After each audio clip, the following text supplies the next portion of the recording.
Nah, rupanya mereka semua dimasukkan ke sebuah ruangan besi, dikurung padat.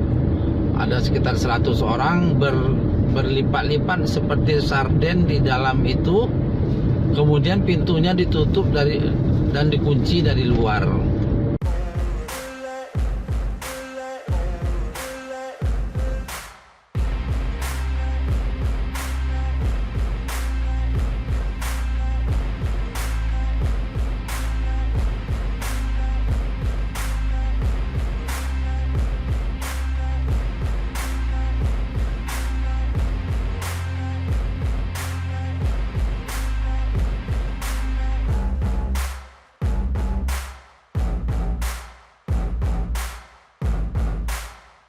Suatu saat si ayah nih pulang kerja, kemudian mencium bau yang tidak sedap. Kemudian ayahnya menggerutu. Dasar mereka bukan cuman mereka hidup bau, meninggal lebih bau lagi gitu. Ternyata di kamp konsentrasi itu berasal bau tersebut. Asap mengepul-ngepul dan bau itu tercium ke seluruh kampung. Suatu saat dia, ketika si Yudi ini bekerja di rumahnya, dia kasihan kok Yudi ini kayak enggak kayak kurus, enggak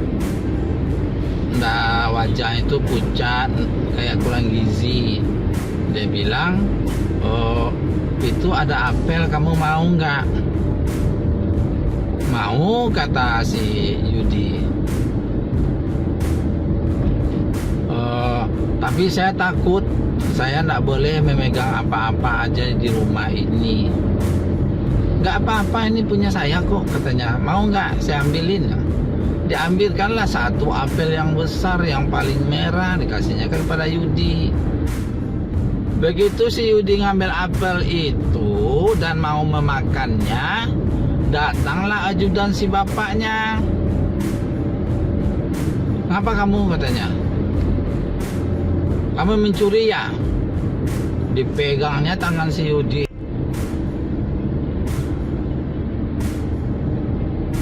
Dan si Yudi bilang, saya tidak mencuri, saya dikasih oleh si Jer. Mana mungkin si Jer ngasih kamu, katanya. Iya, si Jer itu teman aku, katanya. Pembantu ayah ini galak, ajudan ayahnya ini galak. Benar Jer kamu yang kasih sama dia? Enggak, kata si Jer. Si Jer ini mati ketakutan. Dia takut sama ayahnya, dia takut sama ajudan ayahnya. Memang dia tidak punya hak suara di rumah itu. Enggak, katanya. Katanya teman kamu. Enggak, saya nggak kenal, kata si Jer tuh. Kemudian si Yudi ini didapat hukuman oleh ajudan si bapak. Dicambuknya, dipukulnya sampai mukanya bonyok-bonyok, badannya memar-memar, dan si Yudi berkurung di kamarnya takut. Dan anak itu dikembalikan kepada kamp konsentrasi. Jadi orang yang bekerja di rumah itu, orang-orang yang ada di kamp konsentrasi Yahudi, pagi diantarkan ke rumah itu, malam dibalikkan ke kamp mereka. Begitu terus.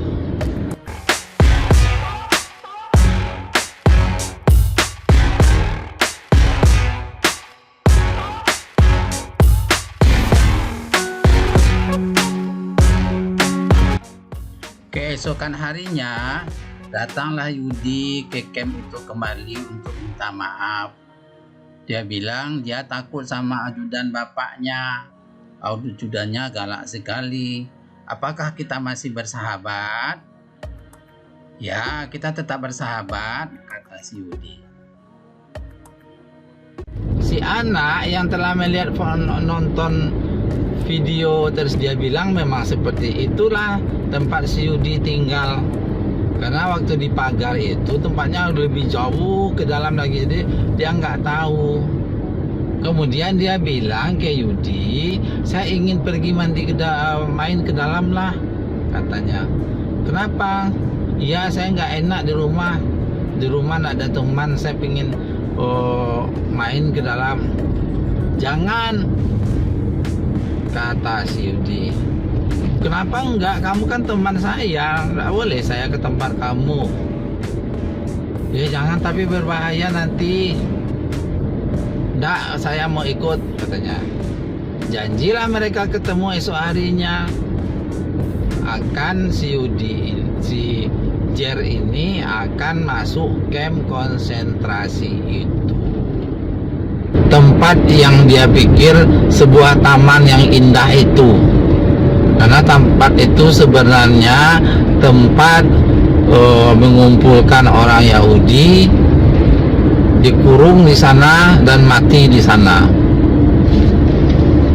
Kemudian dia nekat mau pergi ke tempat itu. Yalah, kalau mau pergi ke situ besok kita janjian. Nah, pagi-pagi sekali ketika matahari udah terbit, datanglah dia janjian di tempat biasa dengan si Yudi. Dan mereka ketemu, dan Yudi telah membawa baju. Apa nih? Ini baju. Loh, kenapa saya harus ganti baju? Ini baju wajib dipakai di dalam, katanya.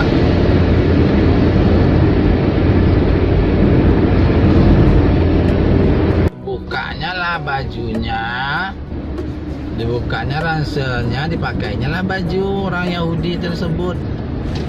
Yang dia kira baju tidur, pakailah masuk dia ke dalam camp. Ternyata memang tidak seindah yang dia bayangkan di video bapaknya. Orang-orang di sana seperti dipaksa untuk berada di sana. Dan entah tiba-tiba kenapa semua orang yang di sana dikumpulkan. Jadi suatu waktu mereka dikumpulkan, dimasukkan suatu ruangan. Dikumpulkanlah mereka, disuruh buka baju semuanya. Semuanya suruh buka. Jadi ada sekitar 100 orang dikumpulkan, disuruhnya buka baju. Termasuklah si Yudi dengan si Jer. Dan mereka disuruh masuk ke sebuah ruangan. Orang inilah kaget, mau ngapain? Oh enggak, tenang aja, kita disuruh mandi kali, gitu. Yahudi itu masih berpositif thinking saja, tapi dia tahu apa yang akan terjadi. Oh, kita disuruh buka baju telanjang semuanya karena kita akan dimandikan, gitu kali.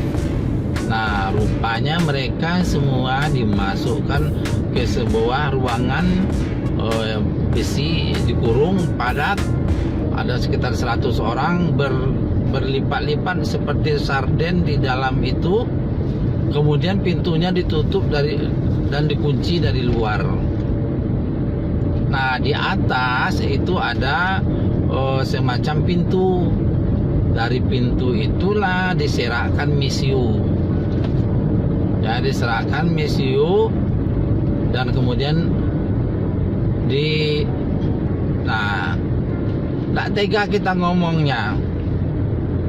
Kembali ke rumah, si bapak, ibu, dan si adik kehilangan si Jer. Kemana si Jer dari pagi tidak nampak? Kemana si Jer dari pagi tidak nampak? Dicari ke semua ruangan tidak ada, dicari kepada semua taman nggak ada. Kemudian ditanya sama adiknya, "Dek, mana abangmu?" Ayah nggak tahu kemana dia setiap hari, setiap pagi. Enggak, dia itu sering loh main ke tempat yang apa di sana tuh, katanya ada tempat semacam kemah-kemah orang di sana, katanya. Kaget ayahnya, main ke sana sejak kapan? Sering dia main ke situ. Kemudian berlarilah bapaknya ke camp itu dari rumahnya. Berlari sampai dia di pagar, dia nampak baju anaknya di depan pagar. Ya. Jadi pagar itu disobeknya oleh anak tuh, digalinya, dibawanya, jadi anaknya bisa masuk. Nah, dan dia kaget anaknya nggak pakai baju. Yang ada pakai baju anak itu baju piyama itu. Dan pada hari itu ada eksekusi untuk orang Yahudi yang udah tua, yang udah renta, atau yang udah nggak bisa kerja lagi. Yang kalau mereka nggak butuh, mereka bakar gitu aja dalam itu. Kagetlah bapaknya, alang kepalang lari dia ke dalam camp itu.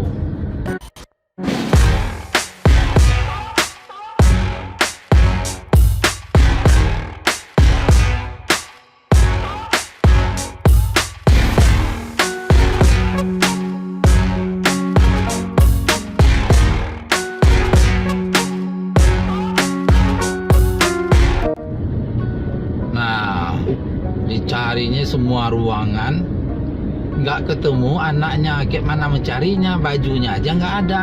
Jadi mereka kalau dicari miriplah semua orang tuh, semua pakai baju piyama putih bergaris-garis begitu. Jadi nggak ketemu. Nah, pas saat itu pembakaran orang Yahudi dimulai. Dia nggak sempat menyelamatkan anaknya. Anaknya termasuk kepada rombongan yang dimasukkan ke dalam semacam tong besar itu dan dibakar. Penyesalan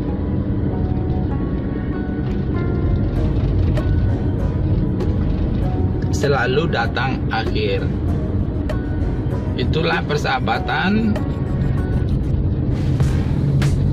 dua orang anak yang polos dan tidak mengerti apa yang terjadi terhadap ayahnya, apa yang terjadi terhadap bangsa temannya.